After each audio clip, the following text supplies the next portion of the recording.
Hey, what's going on, everybody? This is Theodore Campbell once again, and I have another video for you guys.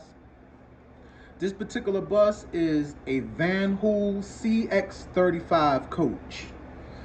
Um, I'm gonna say that Vanhool, they was pretty much ahead of their time at one point, because if you remember way back, I would say in the early 90s, Vanhool actually came out with a coach that was, well, first of all, let me get into this coach real quick. This is a 35-foot bus, and a lot of coaches started out around in the 90s as 40-foot buses. Like, this bus is a 40-footer. And slowly, they start getting into the 45-foot coaches. And for a long time, I would say after the late 90s until the early 2000s, the 45-foot coach pretty much became the standard for most coaches. Matter of fact, if you wanted a 40-foot bus, you had to pretty much order it. So the 45-foot coach became the standard for most motor coaches. And if you wanted a 40-foot bus, you had to order it, like I said. So, the bus business pretty much goes up and down. It has its waves. Well, we went through a wave where a lot of the tour buses start losing a lot of their ridership. Like, a lot of people use buses for different reasons, especially tour buses and charter buses.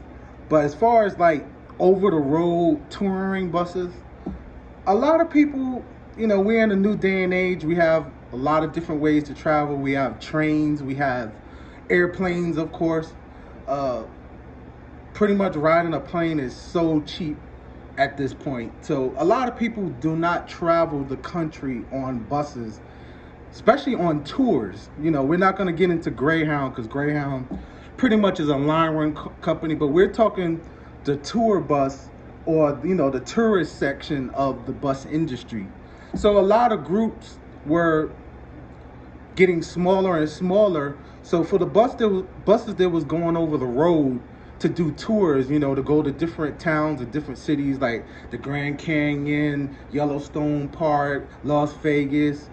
I want to say a lot of bus companies do tours like that anymore, but I remember back in the day, my dad, he used to go out on trips where it would last him almost 30 days, 40 days on the road with one group, where they pretty much traveled a lot of the 48 states. But again, like I said, travel has changed tremendously. So as far as the touring part of just being on one bus and just traveling the country, a lot of people don't do that. So the groups got smaller and smaller. Vanhool actually was ahead of themselves, because they saw this coming, and they created a bus back in the early 90s, which was a 35-foot bus, but it was actually this model. This is a T800. This bus is 40 foot long. Just imagine this bus 5 feet shorter and with one axle, just like this. They made that bus. They was trying to get ahead of the curve. They saw what was going on. But unfortunately, it might have been a little too early, and it was not much of a success. I don't believe that they made that many of that bus. And I don't think that many sold. Matter of fact, today, if you see one to this day, a 35-foot bus like this, Vanhool, with 2 axles on it, it's super duper rare. But they're out there, because I have seen them. So they kind of discontinued that one, and they went back to business as usual with the regular size coaches.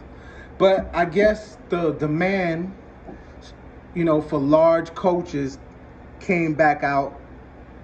Smaller coaches came back out, and they probably tried to revisit that same mindset that they was thinking with that short T8 version, and they decided to make a 35-foot long CX35. And for you bus enthusiasts, you already know there was already a CX45, which I don't have with me here, but this bus is pretty much the same exact bus as a CX45, just shrunk down to 35 feet, which is pretty much 10 feet.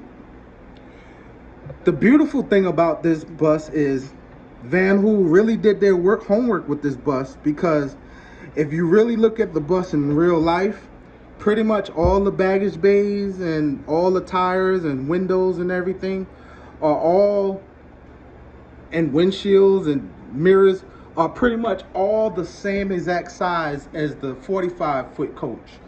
So anybody who owns buses would know that that is a huge plus, because if you had a fleet of, let's say, 10 CX45s and you ordered 2 CX35s, you pretty much would not have to change anything in your inventory as far as your parts department, because most of the parts were interchangeable for this bus.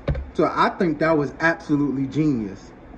So Vanhool saw the need for the smaller bus, and they came out with this CX35. Now, another cool thing about the CX35 is, and I'm kind of going to put my opinion, but I think a lot of people would agree with me, that a lot of us coach drivers, you know, we had mini buses before that, you know, stuff like this, where it was pretty much a truck front. This is a Ford, and this bus probably holds just as many people as this bus. But most of us coach drivers did not like driving these. I might piss a few people off because you may like these, but I'm just telling you straight facts.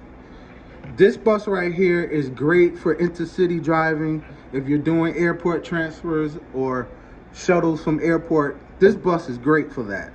But when we're talking about long distance trips, where you're on the bus for a long period of time and you need a lot of luggage space, this don't cut it. The luggage space, well, this particular model doesn't have a luggage compartment. A lot of them have them in the back. Right here, there would be a door here, and I'm telling you, it's extremely hard to load. I mean, you got to lift up in the air and stack up high. It's a pain. And plus, this bus is made off a truck chassis. Anybody who drives buses will tell you this bus and this bus drive like night and day. This drives like a truck. So driving long distance, most people do not like these. And I've even had passengers tell me that they absolutely despise going on long rides on a bus like this. Again, everything has its purpose. If you're just doing airport transfers or short distance, or a lot of senior citizen places buy buses like this, short distances, this is a great bus. But for your long distance touring, you need a bigger bus. So it was genius that Vanhool came out with a bus that was the same size. It was just shorter in length. It's the same height as a regular CX45, same width as a CX35. It's just shorter in length. You have your luggage compartment doors, which you have more than enough ample space for this amount of passengers. So I mean, this bus was a game changer. When Vanhool came out with this bus, I saw a lot of bus companies who I never thought would buy a Vanhool, and that's not a knock against Vanhool. It's just a lot of people have their favorites. A lot of people like Prevost, a lot of people like MCI. But I've seen a lot of companies who are diehard MCI fans step out the box and buy a Vanhool like this, because it was a game changer. Now, there is a MCI J3500 that has came out, which is pretty much the same concept. Unfortunately, we don't have a model of that bus. And hey Jeff, hey Awesome Diecast, that might be something y'all can look into. But we don't have the short version of the J4500. And but this bus was a game changer. Very popular. A lot of people are buying them. Vanhool, you knocked it out the park with this bus. So I'm just gonna talk real quick on the livery, because you guys already know Prosperity is my name. That's my dream company I would love to own one day. Y'all pretty much know the colors and the Prosperity and the stripes. They're all the same, but I pretty much did this video to showcase the Vanhool CX35 made by Iconic Replicas, and distributed by Awesome Diecast. They are the main distributor. There's other distributors out there, but they're the main ones. And just in case anybody asks, this particular bus, when I bought it, was a Vanhool demonstrator. It was all white and it had ABC companies on the side, and I painted it, made it my own. So that's what you see today. So I hope you like this video. Once again, this is the Vanhool CX35, made by Iconic Replicas, supported by Awesome Diecast. And if you like this video, I hope you like, share, subscribe, and I hope that you like the little history that I gave on the bus.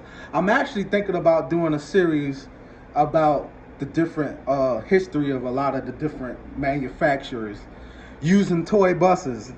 That's going to be difficult because they don't make all the buses and toys, but I'm thinking about doing that. So let me know if you think that's a good idea. You can get in the comments, let me know.